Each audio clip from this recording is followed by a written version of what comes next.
This is how I found out I had been kidnapped. I was 26 years old. I was in a healthy place in my life for the first time, and I was preparing to get married, and I had 2 young children. I assumed that the fastest way to track my biological mother down would be to seek out a criminal record for her. I don't know what compelled me to call the sheriff's department in the city that I was born. It just seemed to make sense at the time. I called the sheriff's department. I gave them the information that I have. The sheriff became extremely interested in who I was, my personal information, and after a few minutes of having that conversation about who I was, he asked me to please sit down. He had something to tell me. I sat down. He told me he couldn't find any information about my mother, but that I was a missing person. I had been since 1980. There was a police investigation I could not access because the records had been archived, but that I had been kidnapped. And yeah, tough day. All right, this is a really long and confusing story, so there's gonna be probably a lot of parts, honestly. So to begin with, the reason I was looking for my biological mother was because I never knew her. The family that I grew up with, and I say that in big fat quotations, they were not actually my family. They were my kidnappers. But this is where it gets complicated. My mother actually sold me to the man that I grew up with. And then when her mother found out about it, she reported me kidnapped and then participated in looking for me, even though she knew where I was the entire time. My mother's family, they all believe that I was kidnapped. The family that kidnapped me, their family all believes that I was saved from a crazy lady. It takes a second to upload these videos, so I'm trying to get them out as fast as I can. Okay, so basic overview, and then I'll answer a bunch of questions. I essentially had 2 families. I had a biological family, and I had my family that kidnapped me.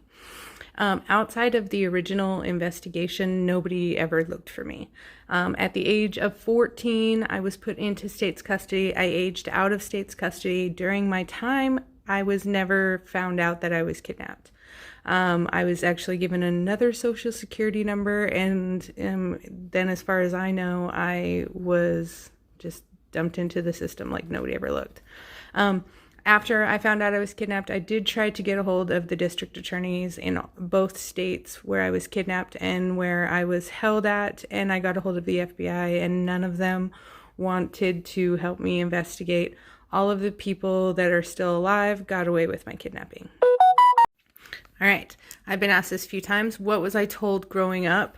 For the first 10 years of my life, I didn't know that they weren't my parents. I thought that my dad was my dad and my mom was my mom, and it was an abusive situation, and it was confusing for me because I didn't understand why they didn't love me and why they treated me as terribly as they did. After I was 10 years old, they got divorced after they had 3 children, and that's when they sat me down, and Angie is the name of my female captor, and she told me she wasn't my biological mother and she didn't want to have anything to do with me, and that I was going to be living with my father, Steve, for the rest of my life.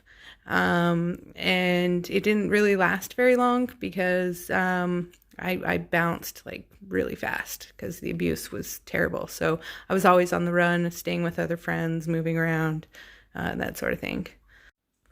After I found out about my kidnapping and then nobody in law enforcement would help me, I decided to track my mother down by myself because at this point I had not met her yet. So I invested a great deal of money in trying to find her. And then along the way, I was also asking news agencies and private investigators and stuff like that if they would help me because nobody seemed to take any interest in my story, even though it was super weird.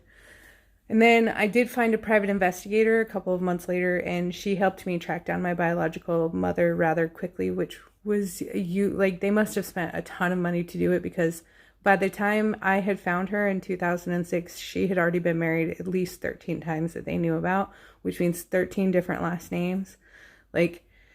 She's a bag of crazy too. But yes, I did end up finding her a few months later. before I move on to part 6, I have to say that you guys are like super sweet.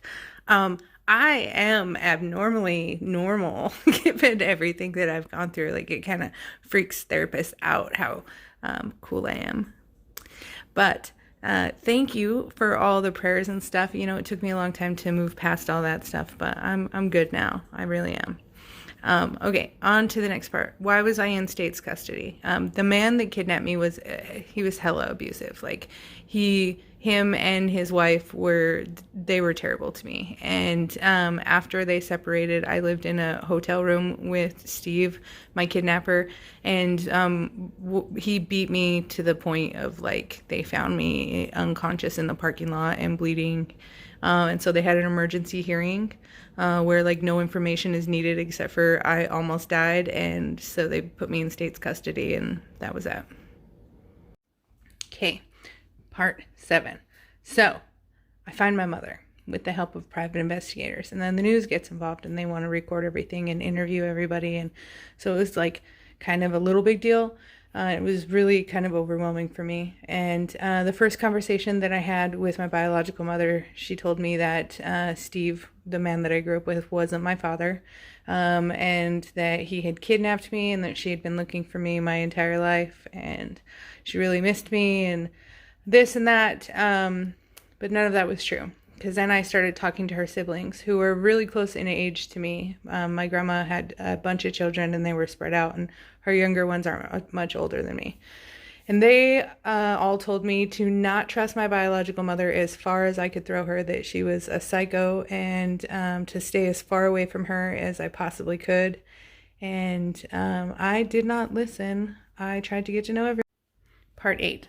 So this is where it, like, really, really sucks for me, because my family that I knew my whole life growing up, like, you know, to me, they were family. That was how I felt about them, even though my kidnapper and my abuser and, you know, and all of that, like, it's complicated. You love people, no matter how shitty they are to you sometimes.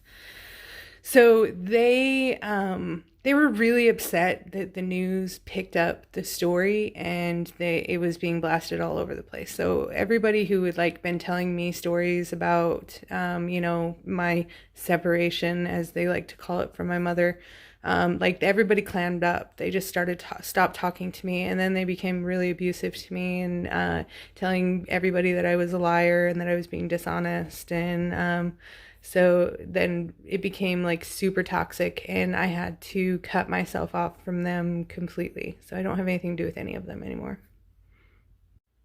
Part 9.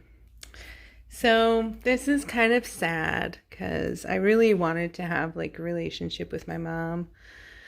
But like, I spent a long time getting to know my biological family, like 10 years before I ended up cutting them off, because, like, I just had so much stuff I just couldn't deal anymore. But I spent a long time, like, trying to be a part of their family, and it's weird because to them I always existed. Like, they always knew about me, and they celebrated my birthday, and they remembered me during holidays and stuff like that. But, like, when I really existed as a human being, I didn't fit any of their ideas of who I was, and so it just became really uncomfortable to like, try and get to know each other, because I have to get around what they think of me first. All right, so getting to know my biological mother. The very first thing that she asked me for, like, when we met in person, was my social security number. She said that she wanted to put me into her will, and in order to do that, she needed her social security number. I wasn't seeing red flags, because, like, I wanted my mom. You know, like, I'd given up so much at this point for her to get to where I was to meet her, that I just wanted to be a part of her life. And then I found out that I had a sister, and I had aunts, and I had uncles, and I had a grandma, and, like, I had this whole family, and they all knew about me. My entire life, for 26 years, they had been, like, pouring out shots for me at Christmas. My grandma had gifts for me that she'd been buying for me my entire life. She showed them to me when I went out and met her for the first time. It was a lot. Bonding with my new bio family. So I'm gonna like skip a couple of years because it's actually kind of boring. I spent a lot of years traveling to go visit them. Like my biological mother came to visit me one time, and my half sister came to visit me one time. Other than that, none of my biological family ever came to visit me for any reason. I always went to them. And after, a couple of years of that and like not really being a part of the family, when family decisions are involved, there's questions about like who can take this kid because Mary so and so is having a drug problem. It was like I was not included in those decisions because on that level I was not family.